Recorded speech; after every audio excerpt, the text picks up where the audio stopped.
Thank you so much, CII, for this opportunity to present a small study that we have done, which is based on thousands of applications that we have delivered over last 10 years. And this basically compiles a lot of experience that we would like to share with everyone so that they can take the right step in direction of their mobile strategy. Unfortunately, lots of time, effort and money is wasted on apps which never gets used. And I think that is a sheer waste of money as well as time and effort. And that is what we want to curtail. And that is the objective of this presentation, so that you can get started in the right direction and that helps you in long term. So, it's, as I said, it's the relevance of the mobile application for your business, and we'll get started now.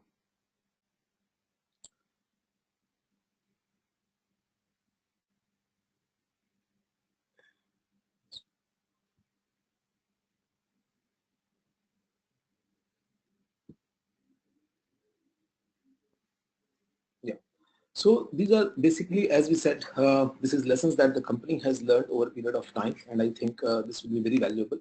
So what are the key lessons that we are going to cover today? So first of all, do you need an app for every business? Because this is a billion-dollar question. Do you really need an app for your business, or you don't need an app, or you are just thinking that you need an app? Then what are the different types of app a business may need, and what may be the right one for you? The third one is that what do you keep in mind when you are planning an app, when you are developing an app? How do you go ahead and start the process? Some other tips and ideas that we would love to share. And finally, about contracting is that once you have decided that you want to develop an app, how do you go about contracting with any vendor, be it in India, be it outside India, even if it is an internal team? What are the things that you need to keep in mind when you are handing over the business requirement to a technical team, so that you actually get a final quality product at hand? So we'll start with the first and most important point. As I said, do you really need an app for your business or not? It's not really necessary, because it is just a perception at times, and it is a hype. It's a Me Too approach that at times pushes everyone that we must have an app, and people go up and invest in it without really giving a lot of thought onto this subject.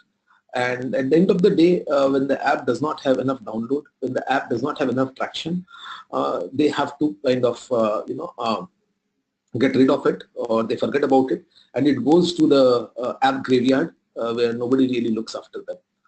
So, so the first thing that you need to think about is this app going to serve the business purpose that you are having or you are thinking of? So most of the time, when you create this app, what kind of commercial viability this app will have? Will it add to the top line? Will it add to the bottom line? Or will it reduce my cost? Will it increase my efficiency? Which departments will use? Which users will use? If users use, then what exactly they are expecting out of them? What purpose are we trying to fulfill using it? Are we trying to help our customer? Are we trying to create a better channel for them to file their grievance? Or are we trying to streamline our internal business process? Are we trying to streamline our external business process? Will that save some time for us? Will that add to the company's ROI? So we need to really think through these points. The next important thing is that you need to avoid wishful thinking on the usage. So everyone says that we will launch an app, and tomorrow 10,000 users will download my app and they will start using it. And then my app will become a hit, and then they start planning beyond that. So the biggest stumbling block is that how and why will people use your app? And if they use your app even once, will they keep using it or not? This is the most important question that you need to answer. And you need to not only just answer this question, because by wishful thinking everyone will answer in yes, but you need to answer why. Why will they use? If they do not have a proper purpose, if they do not see a proper value in it, they will not use it. And I will show you some statistics in some time which will prove to you that most of the business apps are not being used. Your business app need to serve a very specific purpose for a client or a user for him to continue to use it. You also need to have a proper budget, and you also need to have a proper internal bandwidth to maintain an app, because the technology on the mobile side changes quite rapidly, and you need to continue to adapt to the new technologies that is coming in. You need to continue to build in those features that people demand, and you also need to continue to upgrade your software based on the new operating system and the new handsets that are coming in, because every time the technology is evolving, and if your app does not evolve, people will find no interest in it. I am saying this, that after even your app is successful, you need to have a proper budget and bandwidth to maintain the app, and each app need not necessarily result in revenue. This means that your app may actually be a money guzzler, and you need to plan for the budget as well as the internal team bandwidth to maintain it, to take feedback, to improve it. So if you have not planned for that, if you just launch it, at the end of the day, it's not going to even take the first step forward in the large ecosystem of apps. It is a very acceptable statistics that an app must have a recall, or it must have a use, or it must be used by someone at least once in every fortnight. If it is not used by someone, the app user who has downloaded the app once in a fortnight, this means it is not at all important for the business, and eventually this app will be uninstalled. Or if he changes his mobile phone, which people generally do within 1 to 1.5 years, in that case this app will never get installed again, because he will never recall it. So if he's not recalling it every fortnight, then you can be very rest assured that this will never be recalled again.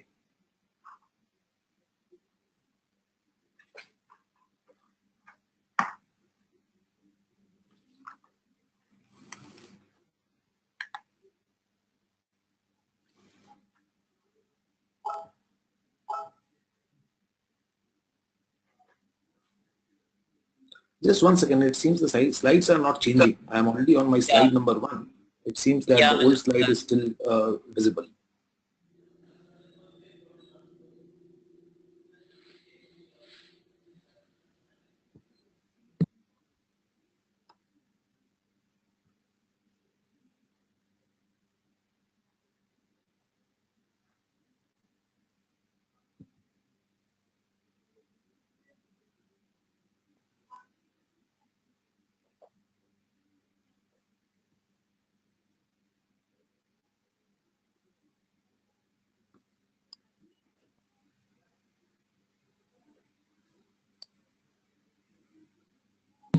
yeah, Mr. Rungta. Now we can see the slide number 3.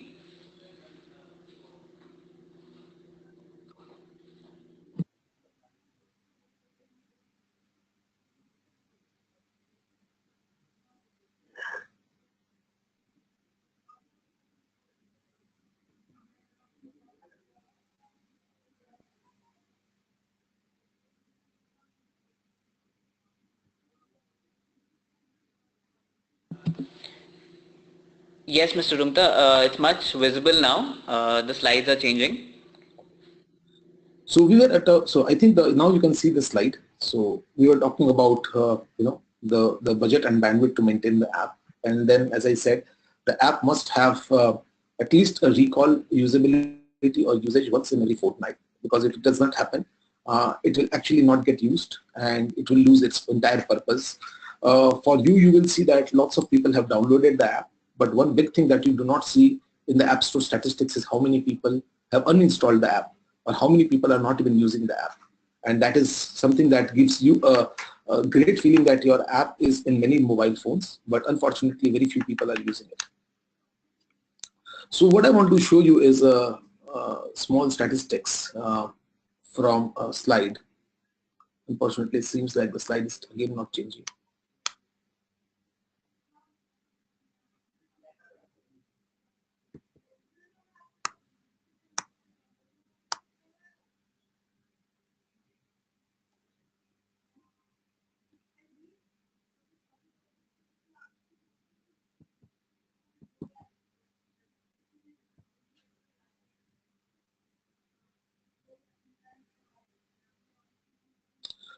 So if you see this particular slide that is on your screen right now, you will see that there are a majority of the people actually use an app for social networking.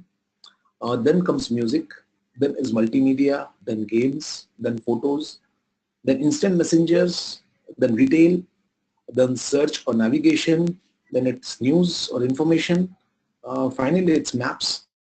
And if you see, most of these areas have nothing to do with a corporate app. So though corporates spend millions and millions of dollars in creating apps, if you talk about the consumers, normal consumers, they hardly use those apps. So when you are launching a consumer side app, you have to be very careful. What is the overall purpose of the app and why will people be really using your app? I'm not saying that people will not use your app. Maybe your customers will use your app. Maybe your partners will use your app. But you have to be very realistic in your expectation on who is actually going to use the app and who's not going to use the app. If you see the statistics in general, people use around 10 apps every day, and people end up using approximately 30 apps, 30 different unique apps or in a duration of 1 month. This means you have to be among those 20 to 30 apps that a person end up using every month. So you have to give a solid, strong reason to the consumer that why should he use your app. And out of this 30, if you see, the top 10 apps are quite standard. They are like Google search, they are Facebook, they are Instagram, they are Gmail. So these are few apps which are almost standard in every phone, and this is something that people anyways use every day. So how will you get? So this means that you have lesser number of places for which you are actually fighting, and you have to make your place within them. So it's all up to you that how you create a system which has the usability and which has the functionality which people really want and for which they are ready to accommodate it within the 10 apps they use daily or the 30 apps they overall use at least once in a month. So now we move on to a very important point, types of app a business may need. And I think this will give you a lot of clarity on what kind of apps your business can actually develop.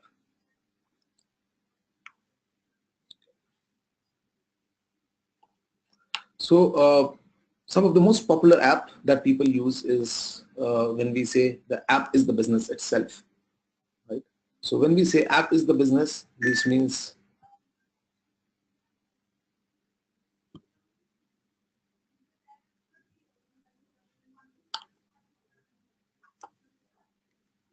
when we say app is the business, this means applications like Uber, applications like Ola, or applications which are entirely app-based business. This means the app itself is the business. This is very true for full digital companies who are actually disrupting the market and actually creating an app which basically creates a complete different user experience and disrupts the existing market and the existing players.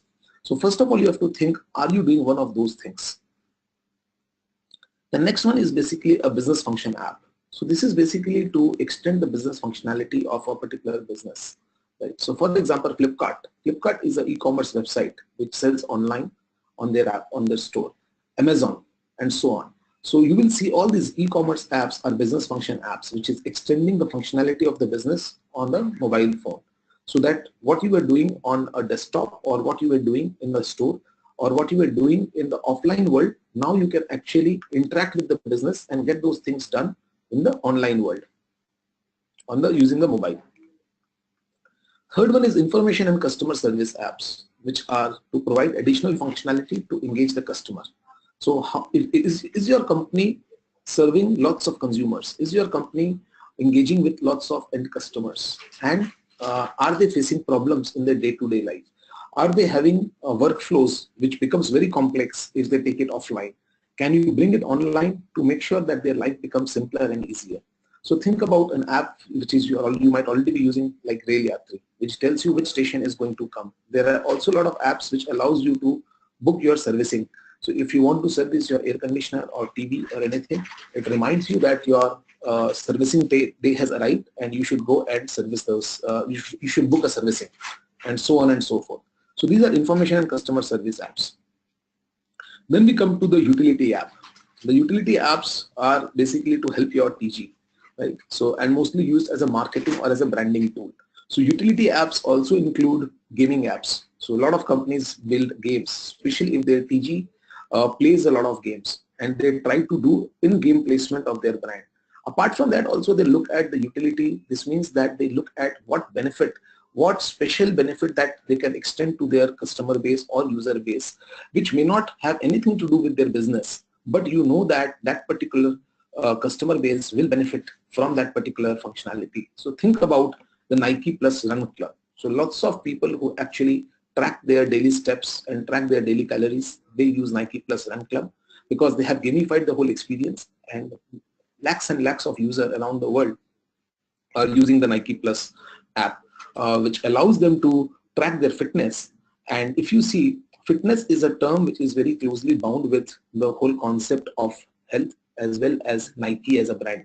And that is why it is always useful that whenever you create a utility app, it should have some linkage with your brand, or it should have some linkage with the objective that your business or your brand is trying to fulfill. Now, these are the 4 different types of apps which are for the consumers. Obviously, we are not yet talking about apps that you need to think about for your corporate use, which we call enterprise apps. Or in the other terms, people also call it enterprise mobility. So those are apps that you use for your employees, your customers. If you are a B2B company, your small group of customers, or if your employees or your suppliers with whom you can interact on a day-to-day basis. So enterprise apps generally have a small user base and it has very defined purpose and functionality. However, there the more important aspect is of security. So enterprise apps has a totally different approach because they can be forced upon the segment of people you are trying to present it to, or it will be actually demanded by those people. So for example, if you have a sales force which is in the field, your sales force will actually demand an app which provides them customer data or customer history on the go when they are in the field. So those are totally different types of apps, and those are definitely purely driven and dependent upon the business need and the business challenge that the company is facing at any point of time. So those apps are definitely those are the apps that you should go and build it.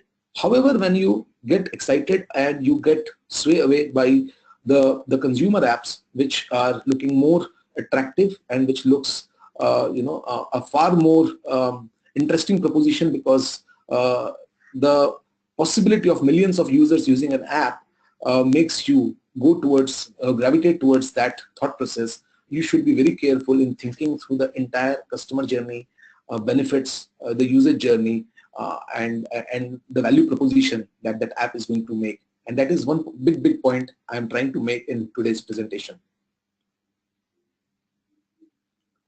So what are the things that you should keep in mind when you are building an app?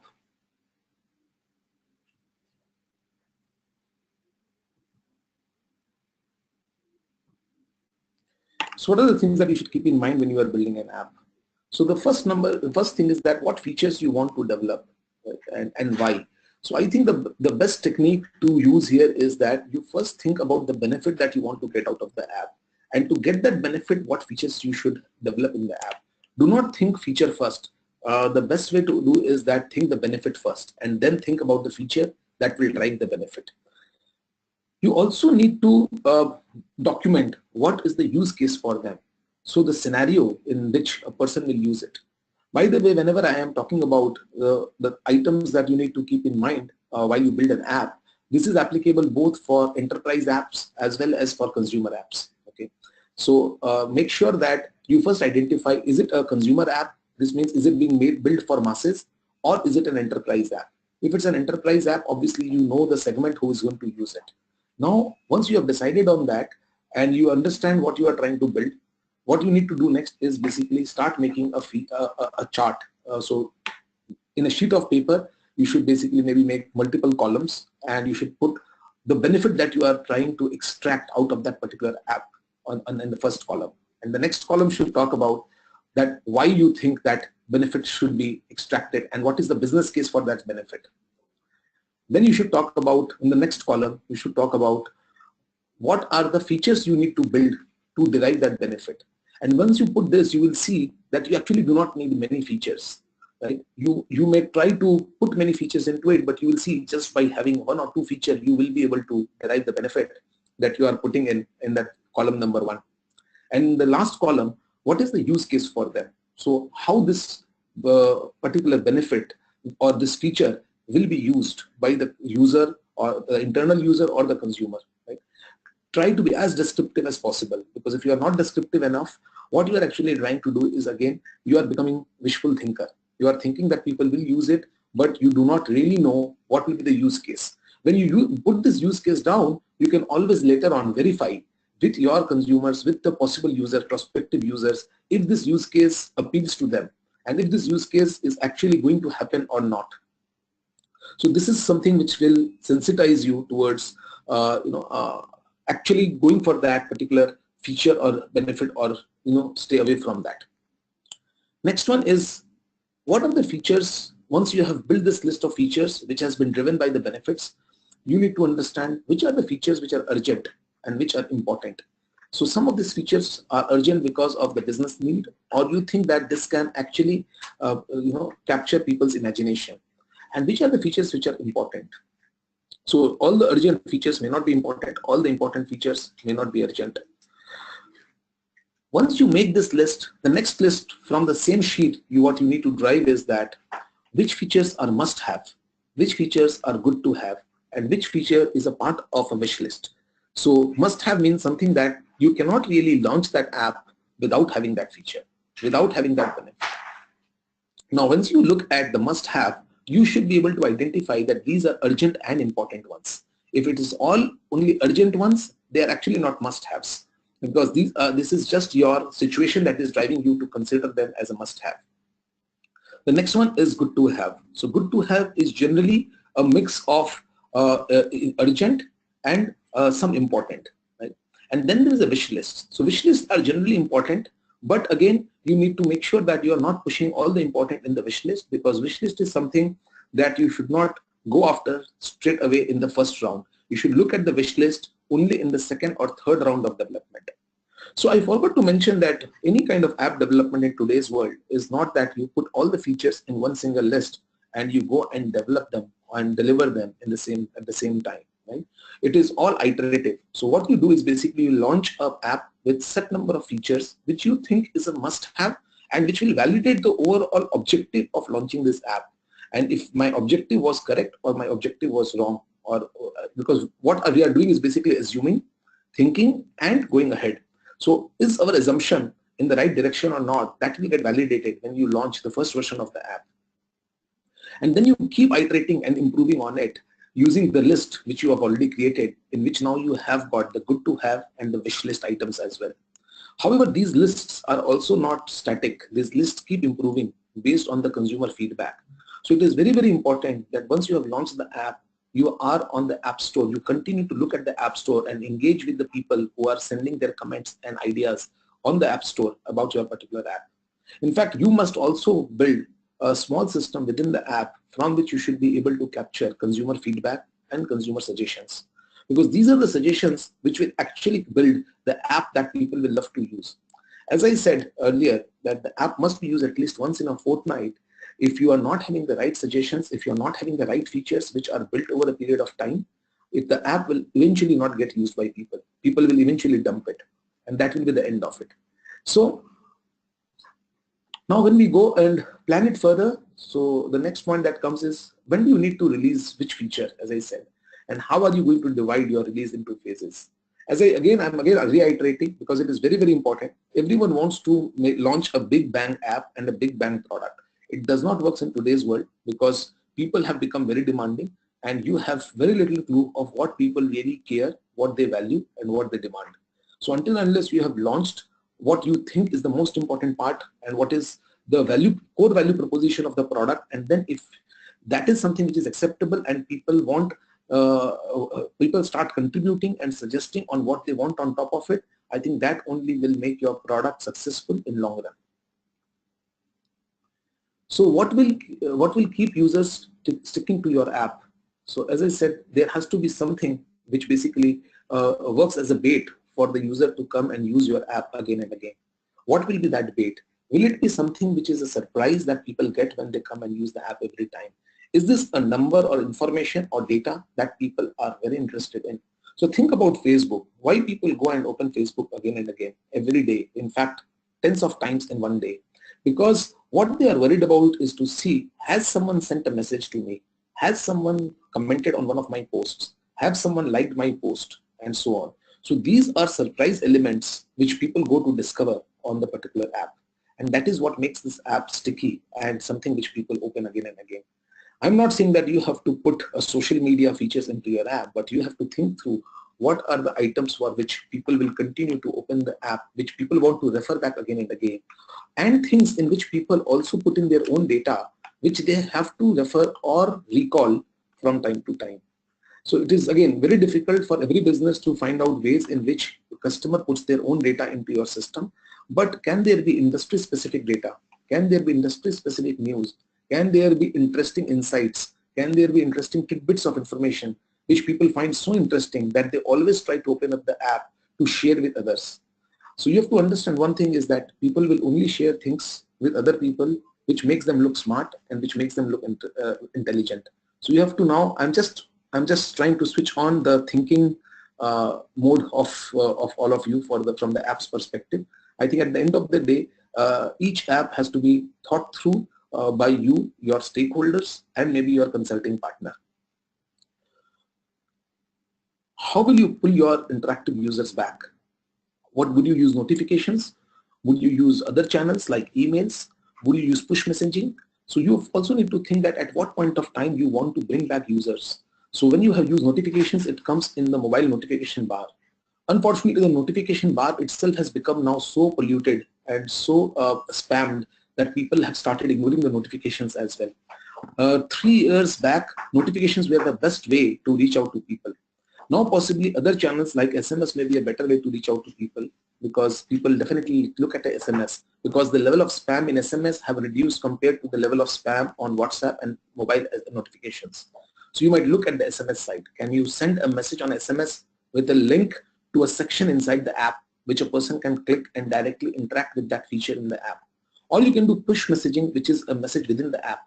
So you have to think through that. How are you going to interact with users on a regular basis? Because users are going to get complacent and they're going to get relaxed and easy most of the times. You have to continually interact and keep inviting them back to use the app with the reason that they cannot decline.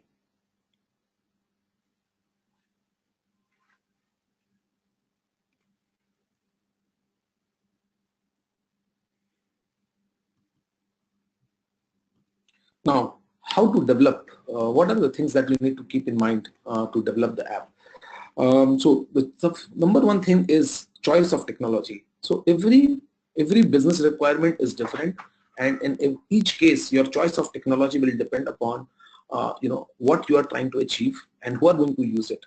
So first of all, will it be a hybrid app or a native app or a PWA, which is we call as progressive web app, or it will be a SMS based app? So you have to think through this part. So if you are talking about people in rural countryside using the app, that has to have features which has got SMS as well working on it. And apart from that, it has to be native, because they are not trained users of the system, and they will like to have a system which is triggered by SMS, but which is very easy and interactive to use because they have no experience in using it. Whereas if it's an enterprise app that you are using within the company, it can be a hybrid app, because most of the data it anyways will show will be coming from your company's servers. This means that it anyways will have a wait time till the server sends the query back to your app. And therefore, even if it is in a hybrid mode, it doesn't really matter, because it will not really give a bad user experience to the user. Native is mostly required where the interactivity, where the responsiveness of the app is of utmost importance. This means that the moment you interact with the app, it should immediately show the data, and it should immediately work according to your instructions. Whereas in a hybrid, it is basically sending the call back to the server, extracting some data from the server and showing you.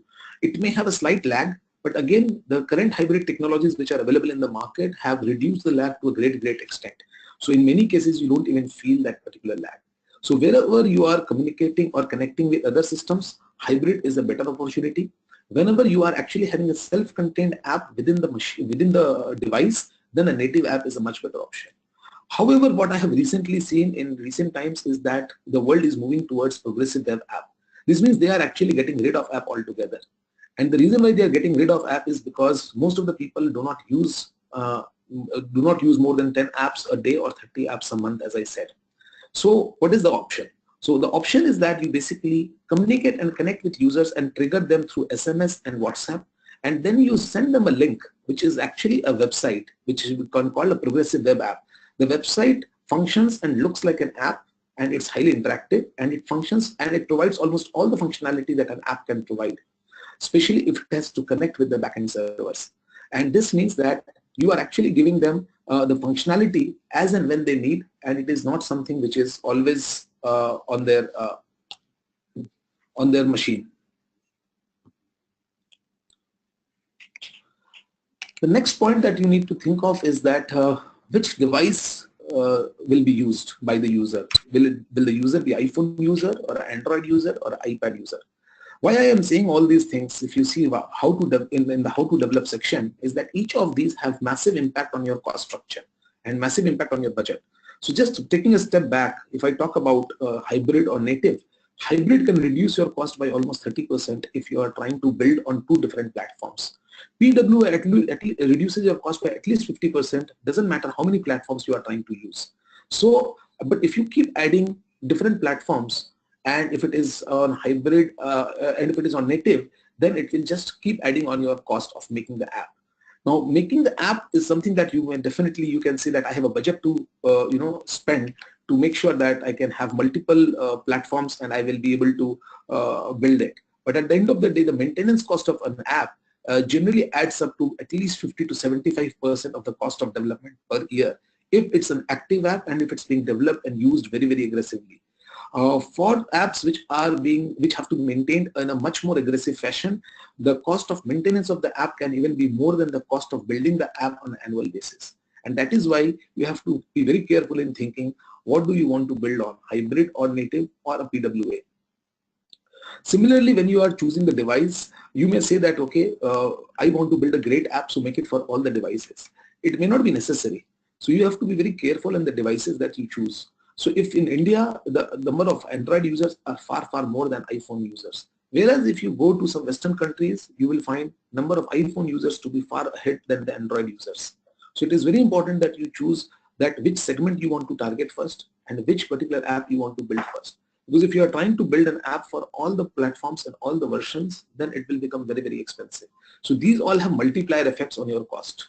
And at times, obviously, it may not be an exact multiplier, but it will definitely be a big percentage increase each or when you add each platform or when you add a more or maybe native technology. Next important thing that you need to look at is what orientation you are looking at. Are you looking at a portrait or a landscape or both? Because each orientation needs graphics to be designed in that fashion and it needs to be coded in that fashion. Right? So if you are looking at all the orientation, the cost will increase. If you are looking at one single orientation, if you see that the whole job can be done simply in a portrait mode, then you just go for a portrait mode. You don't even open an option for a landscape mode. And the cost can become much, much higher, especially in gaming applications, which are very heavy in their build. What will be the backend technology stack?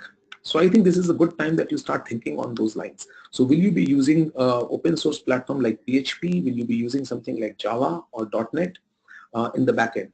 And what will be using on the front end side? As I said, it can be again a hybrid, a native, or a PWA. So PWA is mostly driven by HTML5. Where do you want to host your backend?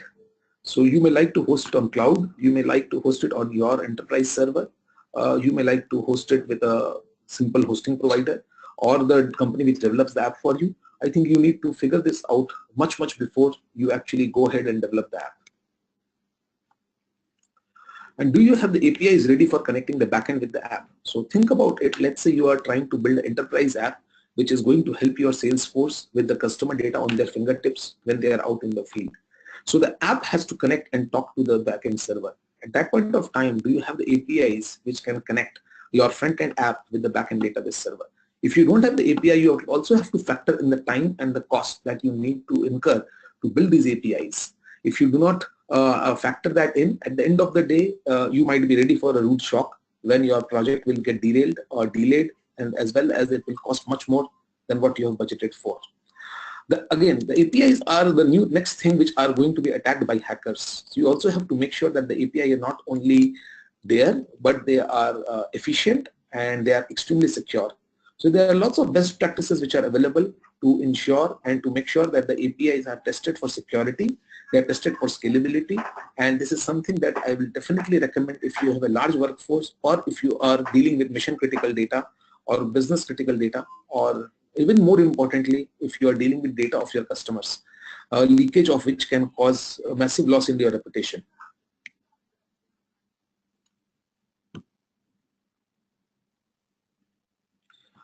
So now we'll talk about some of the other aspects that you again need to keep in mind to make sure that you are in the right direction. So which marketplaces do you want to make your app available on? The three top marketplaces right now are obviously Android App Store, which is from iOS, Apple, and the third one is Amazon. So which marketplaces do you want to make your app available on? It's a very important decision that you have to think through. Different marketplaces also have different times that they take to approve your app and to get it onboarded. Apple onboarding may take approximately 15 days to 21 days at times. Android onboarding may take maybe 2 to 3 days. Amazon will take, again, they all have different time that they need to get your app onboarded. So you have to also plan for that, because your app has to be complete. You have to have it tested, and it has to be functioning properly, and then you will have to submit it. And after submission, there is a lag time that you have to account for. Do you want to put advertising within the app? So if you are launching app as a business, you might think about doing that. But if you are launching an app as for your own business and for own customers or your own employees, then you may not like to put any advertising within the app. If you at all need to put any advertising within the app, you need to also think about which advertising network shall you use. And these research has to continue in parallel while the app is being developed. So when we are talking about these other aspects that you need to think of, these are the aspects that you need to think and discuss with your consulting partner or your internal team while the app is being developed. So the other aspects are very, very important, that you have answers to all these questions before you actually finish the project. So advertising, again, there's a huge market on advertising, which people, work with advertising networks, deliver millions of impressions, and this has literally become the next big channel for getting any message across. Analytics. So what are you going to do to track the visitors who are using your app? Are you going to track their movement within the app? Are you going to track the usage history, how much time they are spending on the app? All these things can be tracked using analytics SDKs which are available. So you also have to think about which platform do you want to use for the same. So there are hundreds of different analytics softwares which are available now. Just like a website where you always want to know how many people are visiting the website, how long they are spending on each page, which page they are going more often, and so on. Similarly, you need to also do similar analytics, and in fact more in-depth analytics on your app usage, because that will give you an understanding which feature is being used, which feature is not being used, what is people's, how are people behaving on the particular app, and so on. Most importantly, analytics will also lead to what we call marketing automation. So the same data can be collected for marketing automation, understanding consumer behavior, and then basically delivering them data which is more relevant to them and which can be more profitable for you. Data collection. I think this is this particular topic is in news right now because of what has happened with Cambridge Analytica. So this is again very relevant. You need to understand that, and you need to plan in advance. What data do you want to collect from the user, and how do you want to use them? And I think what is most important here is that you be very upfront about what data you are collecting and why you are collecting and how you are going to use them. Because initially you might collect all the data and nobody really cares, but eventually if there is a massive privacy breach, your brand, your company would be in a very tough situation. So do not take it lightly. We have GDPR which has come in Europe and US. We are going to have similar privacy laws coming up in India very soon. And I think once these laws come in, the whole ecosystem will get tightened, and you will be I mean, you will end up spending a lot of money to just do the compliance. So why not start doing the compliance right now and make sure that we are very clear on what data are we collecting and how we are using them and how we are storing them and how we're ensuring that their privacy is not breached. Now I'll come to the last section of this particular presentation, which is around contracting. So contracting, it can be in-house, it can be external, but first of all, even before you go for a contracting, do you have a project plan and have you planned for the contingencies? Because if you have announced the date for the launch of your app and the date is just 15 days from now, I think you are almost sure to fail, because even the app stores will take some time to get you on board. You need to factor in time for planning, for discussion, and if you see now whatever I have presented in last 45 minutes, there are so many different things that you have to think through, you have to incorporate, you have to plan, you have to implement, you have to execute, and not only that, you have to actually test through that, and then any of these things can go wrong. So you have to also plan for the contingencies. So if you are not planning for these contingencies, this whole expense of items that you need to cover, the project is going to get delayed or it may even fail. So I think you need to think about these things and you have to put the timelines according to that. If you just try to rush it, unfortunately, you will get a poor quality, but you might end up paying the same amount of money or even maybe more as a rush fee. You have to think about which departments need to collaborate to deliver the app, because one particular app may have an IT department and there might be different business sections in the company which may have to come and collaborate and work on the app. How are you going to make them collaborate? Are you going to use a project management system? Are you going to put them together in a room? Who will have the final say in the app? Do you have a detailed RFP for the vendor? If you don't have a detailed RFP for the vendor, you may not get quality vendors bidding for your project, or a decent vendor may actually charge you a fee to build the RFP, and that itself may take a lot of time and that may delay the process. It is not necessary that you have to draft your own RFP. You can always hire consultants to do that. But at the end of the day, if you really want a concrete timeline, code, and a quality delivery, you need to have a solid RFP to make sure that the vendors understand what you want. And some of the questions that I have raised in last few slides can be a great starting point to start drafting an RFP. So this is all what I wanted to cover in today's session. Obviously, there's a lot that can be covered, but I want to kind of give you a brief conclusion on all this. Is that building an app is a great decision, but you need to answer several questions and you have to think through those whole life cycle, and you have to come out of the concept of wishful thinking. Unless you do that, you might waste a lot of money, and more than money, it is more of a heartburn, because when you create an app, you create with a lot of passion, you create with a lot of ambition, and when it does not get fulfilled, then you feel bad about it. And I have given you some reasons which I have seen in my practical experience, which results in an app or a project to fail miserably. And last but not the least, as I have explained, every app need not, every functionality or every purpose will not be fulfilled by an app. So you have to be very careful if an app is going to fulfill the purpose, or a progressive web app is going to fulfill the purpose, or if it's just a mobile website will fulfill the purpose. I think you have to think through this and then take decisions and then move ahead. So this is the end of my presentation. I am more than happy to take on the question and answers.